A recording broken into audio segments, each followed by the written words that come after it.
NFL free agency is officially underway, and Ryan Poles got to work on day one. I like a lot of what Ryan Poles did. We're going to talk about what he has done, lay it all out in day one of free agency, what could be coming down the pipeline, and why the re-signing of Case Keenum could be the first precursor to a Tyson Bagent trade, which a lot of Bears fans are expecting. We're going to discuss all that plus more right after this.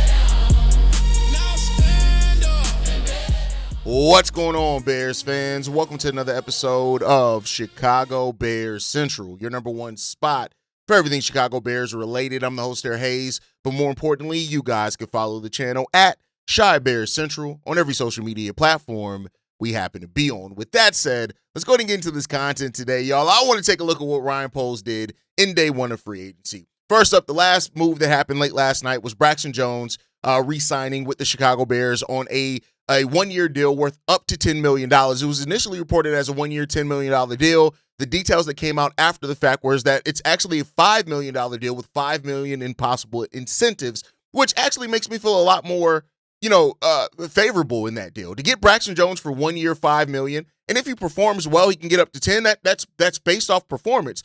And Braxton could be very motivated this year, right? To the fact that he had to take a one-year deal to prove it and get back out into the market next year and maybe get more, not go into the free agent market for your first time with such a sour taste, based off how you left last season. The opportunity is going to be there with Aji Trapillo being down for the majority of the year, and Braxton Jones is going to battle it out with Theo Benedict. I hope that Theo does win out that starting role, but the thing that makes me feel confident in this is Dan Bouchard.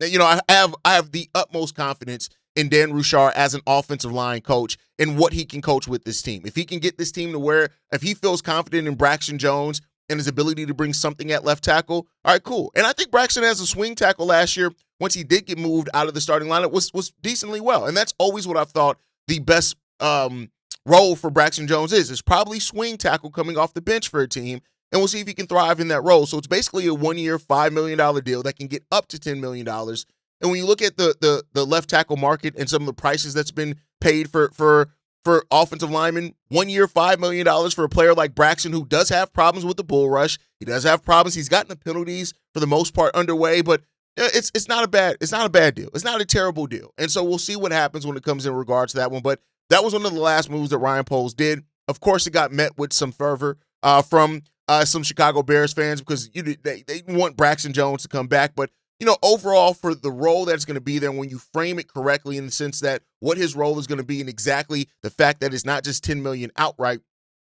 it's incentive-laden deal. I don't see this as necessarily a bad deal either. Now, do I see it as a great deal?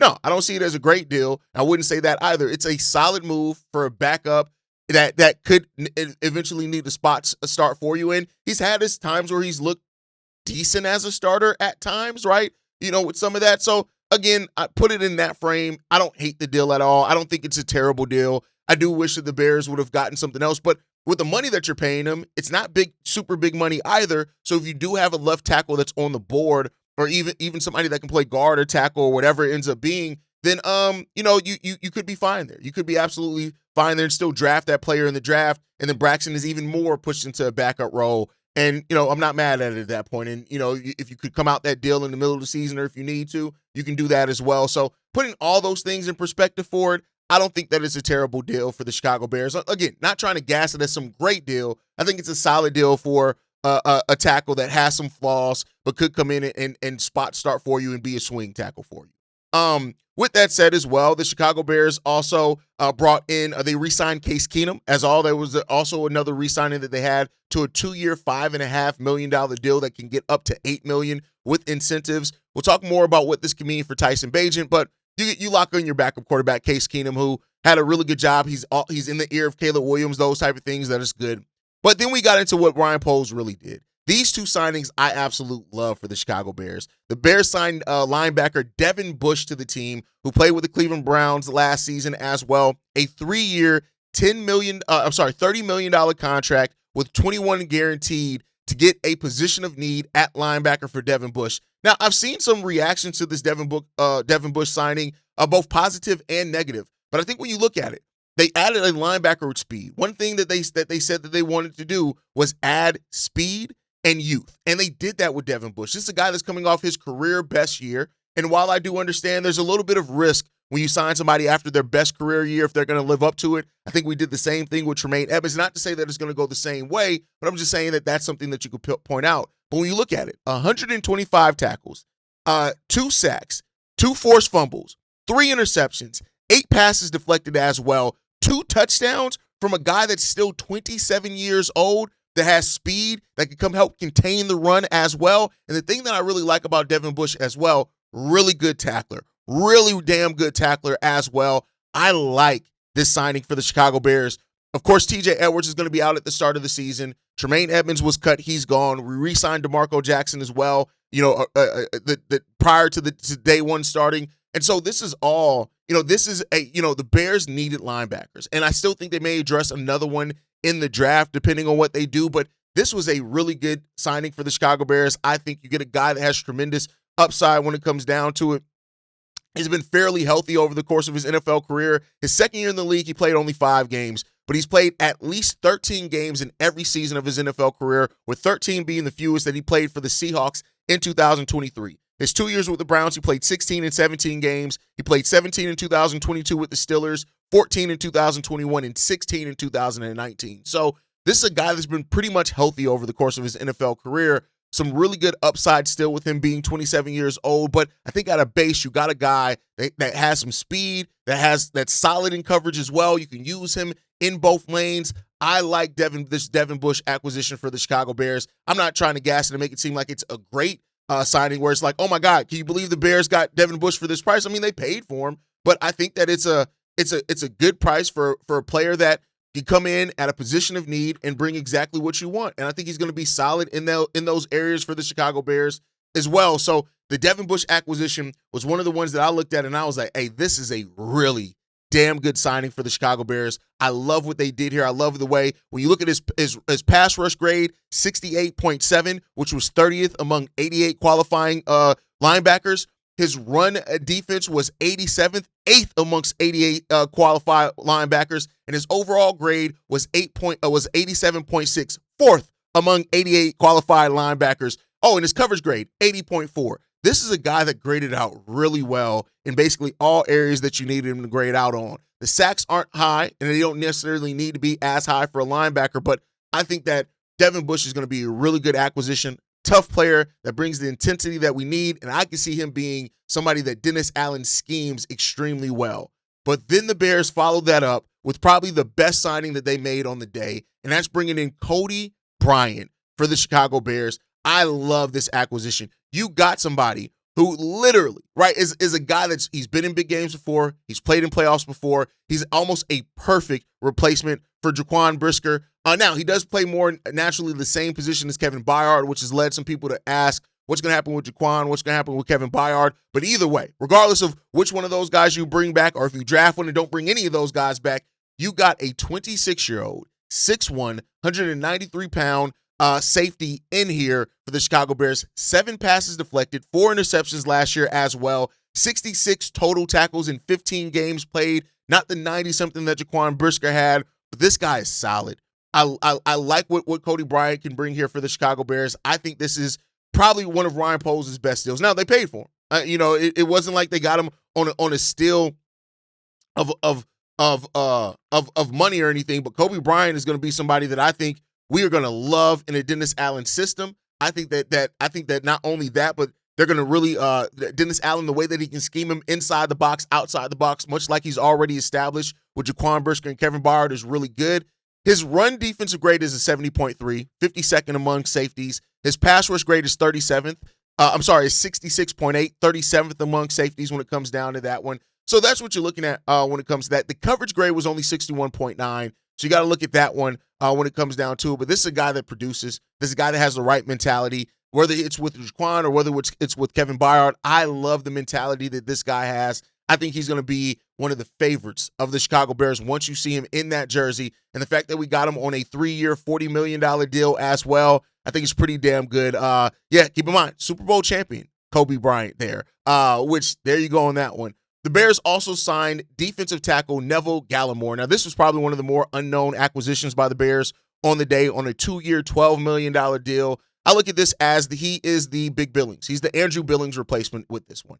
He's a guy that can come in there. The grades are solid enough on him as well. And again, I don't think this was made to like completely reshape the offensive line. This is bringing in a veteran depth piece. And I like the acquisition. I like the acquisition of a veteran depth piece here and what he's going to do in that role. Again, don't want to gas it, make it seem like it's like some great signing, but it's a solid signing for the Bears and one that I do like for this team, and we'll see what comes of it. Now, other details to come out, right, is that the Bears are not expected to target Trey Hendrickson in free agency. This is probably after missing out on Max Crosby, but that came out this one came from the Chicago Tribune, Brad Biggs, who said, I don't think they're in the Trey Hendrickson sweepstakes. So, the Bears, going after a big-time edge was always, a more risky thing. We talked about it here quite a bit, whether it was trading for Max Crosby, signing Trey Hendrickson, with where the Bears are cap-wise, it didn't always fit.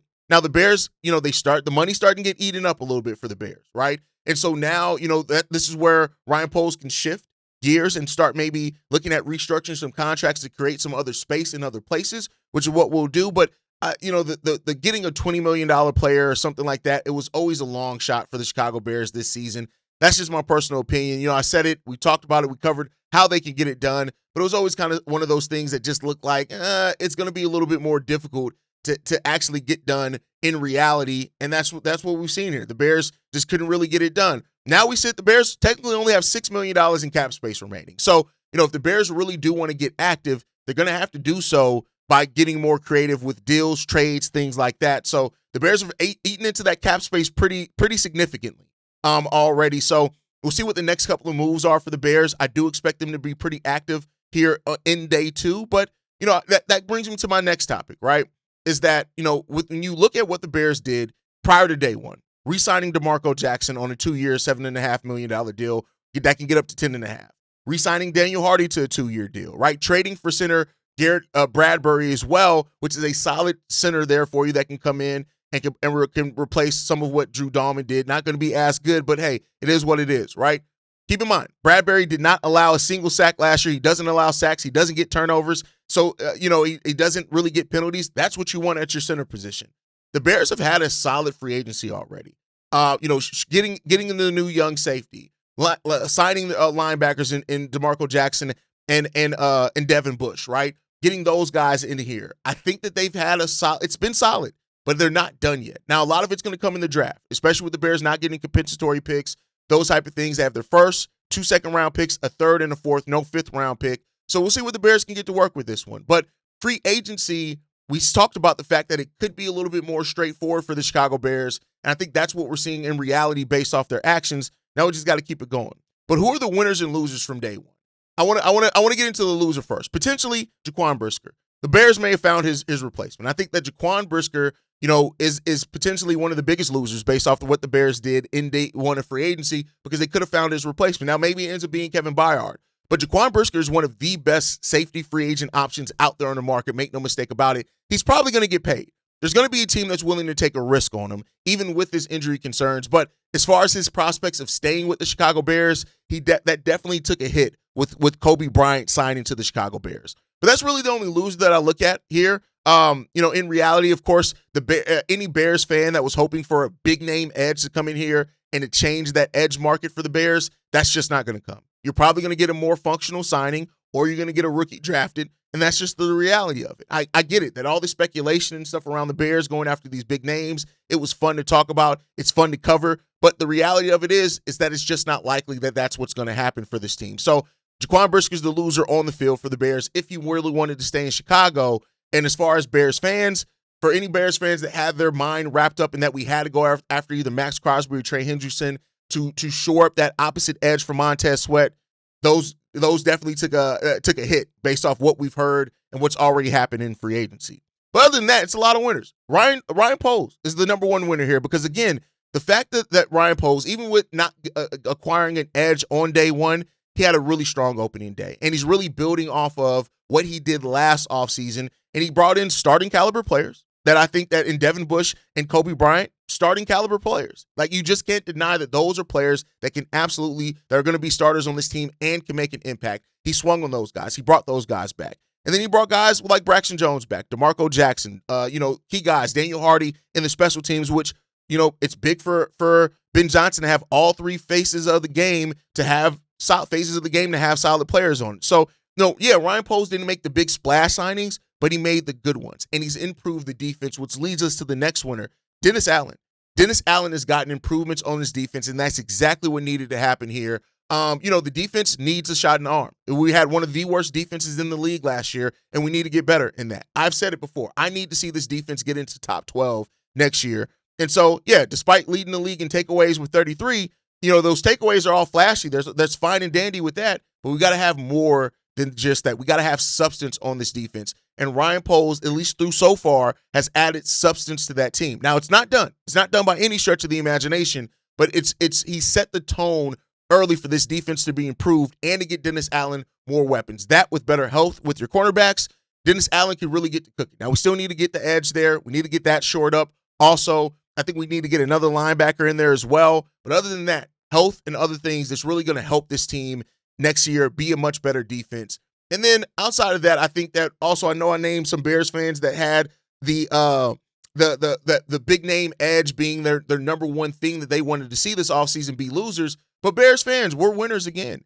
This team is showing a diligence and a focus on maintaining and being good and improving. And while I've seen some more casual naysayer Bears fans in the comment section, oh, we just got lucky. Oh my God, Ryan Poles is failing. The Bears are making some good moves here. And I think that that's what you're starting to see here with the Bears, is that they are moving like a team that now understands what the standard that they need to have set at in being a playoff team. They are moving like a team that wants to be that, prove that, and live that every single day. That's it. It's not just about making the big splash moves. That's a Madden thing. That's a casual fan thing, but it's about making the right moves and building a team where you're thinking about the now and next season. Next season, the Bears are slated to have $75 million in cap space. $75 million. Now, Caleb Williams' extension is going to eat into a lot of that, but in having a more functional offseason this year, you're setting yourself up to really evaluate with better talent on the defense, and maybe next year is where we make the splash. And we'll say maybe because we got to see where it's going to go, but Ryan Poles in day one has set this team up really, really well, and I want to mention that. But one of the players that also could be a potential loser in all of this, or maybe a winner, depending on how you look at it, that is Tyson Bagent. The Bears re-signed Case Keenum at that money. I just don't see them keeping both Case Keenum and Tyson Bagent. I look at that and view that as Tyson Bagent is probably on the move. And maybe you can look at Tyson Bagent as a winner for that. Maybe he's going to go to one of these situations where a team is going to have a young quarterback that they want to sit for a year or two, and Tyson Bagent is going to be able to get a chance to show what he can do as a starter, which is something that he's already said multiple times. He does have things that he wants to accomplish as a player and a quarterback in the NFL, more than just being a backup. So it does seem like right now, right, Caleb Williams is the QB1. No ifs, ands, or doubts about that. The Bagent baddies can take that. They can cry to their mama about it. Caleb Williams is the number one. We're seeing that in the way that the Bears are moving, how diligently they're moving in that. He is the number one. I don't even know why we still have to have the question and people questioning that. Tyson Bagent has proven himself to be a capable backup. The question now becomes, what team wants to bite on that and what you can get back. The Bears don't have a fifth-round pick. We have a fourth-round pick, but maybe we can get another one. I know that we talked about the rumor, that the Bears can get maybe a third-round pick or second. I'm fine with a fourth-round pick back for Bagent. If Ryan Poles does something crazy where he gets a third-round pick back for Tyson Bagent, that's a tremendous value for a player that clearly wasn't going to start for you, has some talent in that I do think is appreciated here in Chicago for what it's worth, but his future is clearly not going to be starting quarterback for the Chicago Bears. That is the next question here, is that what happens with Tyson Bagent? I do think the Case Keenum re-signing sets up a Tyson Bagent trade, and we'll see what the Bears go out and get in that. Now, for anyone that wants to still hold out hope on the Bears making a big splash move, even though we technically right now only have $6 million in cap space, when you look at, we do need another slot receiver. Somebody mentioned Darnell Mooney potentially coming back for the Chicago Bears. I won't necessarily say that, but when you look at that, you got Keenan Allen's out there, Hollywood Brown's out there, Darnell Mooney's out there, Christian Kirk is out there. There are some guys out there that you can sign, but I don't know if the Bears' palette for those guys are going to be there. You look at the edges that are still available. Trey Hendrickson, which reportedly the Bears are out on. Hassan Riddick. Joe Bosa is out there. AJ Epinesa is another player that I actually talked about last year from the Bears that are out there as well. You got defensive tackles in like J.D. Reader that are out there as well. We'll see what the Bears do.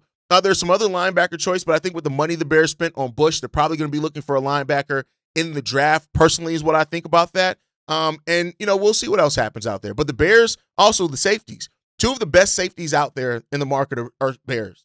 Kevin Byard and Jaquan Brisker. They're both out there, and I guess we'll see what's going to happen with those guys. But overall, love what Ryan Poles has done in day one. Let's see what he can do with day two, and let's see. You guys probably going to be seeing our faces a lot here, man. But that's going to do it for today's episode. Poles made the right moves on day one. Is he done? Hell no. We still got to go after a pass rusher, right? We still have to add more weapons on the defensive side of the ball. But how much of that is going to be built through the draft? That's a question I want to throw to you guys today. How much more do you want to see the Chicago Bears attack free agency? How much more building do you think they need to do in the draft to shore up what they still want there? Drop your thoughts down in the comments down below. Make sure you guys like the video, subscribe to the channel as well. You can follow us at Chi Bears Central on every social media platform. You send us any feedback, questions, comments, concerns, ChicagoBearsCentral@gmail.com. And lastly, if you want to leave a text message and our voicemail for the mailbag, the number to do so, 773-242-9336. We are the number one spot for everything Chicago Bears related. That's thanks to you guys. And like I like to end every episode on, Chi-Town up, but Bear down. Love you guys. Peace, y'all. This has been a presentation of the Break Media.